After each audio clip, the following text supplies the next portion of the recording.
The first row of the piece, Chanson will show you more. For look, where my abridgment comes. Ha ha! Oh, you are welcome, masters, welcome all. I am glad to see thee well. Welcome, good friends. Oh, my old friend, thy face is valiant since I last saw thee last. Comest thou to beard me in Denmark? Why, what, my young lady mistress? By a lady, your ladyship is nearer to heaven than when I saw you last. By the altitude of Chopin, pray God, your voice, like a piece of uncurrent gold, be not cracked within the ring. Masters, you are all welcome. Well in enum, towards like French falconers. Fly at anything we see. We'll have a speech straight. Come, give us a taste of your quality. Come, a passionate speech. What speech, my lord? I heard thee speak me a speech once, but it was never acted, or if it was, not above once, for the play I remember pleased not the million. 'Twas caviar to the general, but it was as I received it, and others whose judgment in such matters cried in the top of mine, an excellent play. Well digested in the scenes, set down with as much modesty as cunning. I remember one said there were no salads in the lines to make the matter savory, nor no matter in the phrase that might indict the author of affectation, but called it an honest method, a wholesome as sweet, and by the very much more handsome than fine. One speech in it I chiefly loved, 'twas Aeneas' tale to Dido, and therefore about of it especially when it speaks of Pyrrham's slaughter. If it live in your memory, begin at this line. Let me see. The rugged Pyrrhus, like the high cranian beast, it is not so. It begins with Pyrrhus, the rugged Pyrrhus, whose sable arms, black as his purpose, did the knight resemble when he laid couched in the omnious horse, hath now his dread and black complexion smeared with heraldry more demals, head to foot, now in total glues, horridly tricked with blood of fathers, mothers, daughters, sons, baked and empasted with the parching streets that lend a tyrannous and damned light to their lord's murder, roasted in wrath and fire, and thus o'ersized with coagulate gore, with eyes like carbuncles. The hellish Pyrrhus, old Grandster Pyrrham seeks. So proceed you. Well, God, my lord, well spoken, with good accent and good discretion. Anon he finds him, striking too short at Greeks, his antique sword rebellious to his arm, lies where it falls, repugnant to command, unequaled matched. Pyrrhus at Priam drives, enraged strikes wide, but with the whiff and wind of his fell sword, their unnerved father falls. Then senseless Ilium, seeming to feel this blow, with flaming top stops to his base, and with a hideous crash takes prisoner Pyrrhus' heir, for lo his sword, which was declining on the milky head of reverend Priam, seemed in the air to stick. So as a painted tyrant Pyrrhus stood, and like a neutral to his will and matter, did nothing. But as we often see, against some storm, a silence in the heavens. The rack stands still, the bold wind speechless, and the orb below as hushed as death. Anon the dreadful thunder doth rend the region. So after Pyrrhus' pause, aroused vengeance sets him new a work, and never did the Cyclops' hammers fall on Mars' armor, forged for proof etan. With less remorse than Pyrrhus' bleeding sword, now falls on Priam. Out, out, thou strumpet fortune!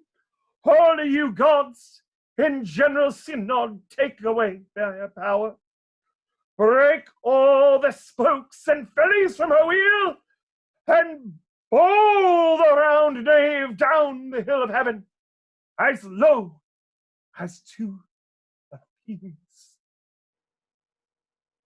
This is too long. It shall to the barbers with your beard. Prithee, say on. He's for a jig or a tale of bardry, or he sleeps. Say on. Come to, Hecuba. But oh, who had seen the mobled queen? The mobled queen? Oh, that's good. Mobled queen is good. Run barefoot up and down, threatening the flames with vice and rheum, a clout upon that head where late the diadem stood, and for a robe about her leg, and all o'er-teemed loins, a blanket in the alarm of fear caught up. Who this had seen with tongue in venom steeped, against fortune's state would treason her pronounce. And if the gods themselves did see her then, when she saw Paris make malicious sport in mincing with his sword her husband's limbs, the instant burst of clamour that she made, unless things mortal move them not at all, would have made milch the burning eyes of heaven, and passion in the gods. Look, whether he has not turned his colour and has tears in his eyes. Pray you no more. 'Tis well.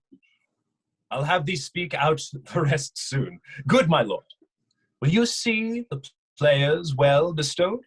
Do you hear? Let them be used well, for they are the abstract and brief chronicles of the time. After your death, you will better have a bad epitaph than that ill report while you live. My lord, I will use them according to their desert. God's bodykins, man much better. Use every man after his desert, and who should escape whipping? Use them after your own honor and dignity. The less they deserve, the more merit is in your bounty. Take them in. Come, sirs. Follow him, friends. We'll hear a play tomorrow. Dost thou hear me, old friend? Can you play The Murder of Gonzago? Aye, my lord. We'll halt tomorrow night. You could, for a need, study a speech of some 12 or 16 lines, which I would set down and insert in't. Could you not? Aye, my lord. Very well, follow that lord, and look you mock him not. My good friends, I'll leave you till night. You are welcome to Elsinore. Good, my lord. Aye, so God be wi' ye. Now I am alone. Oh, what a rogue and peasant slave I am.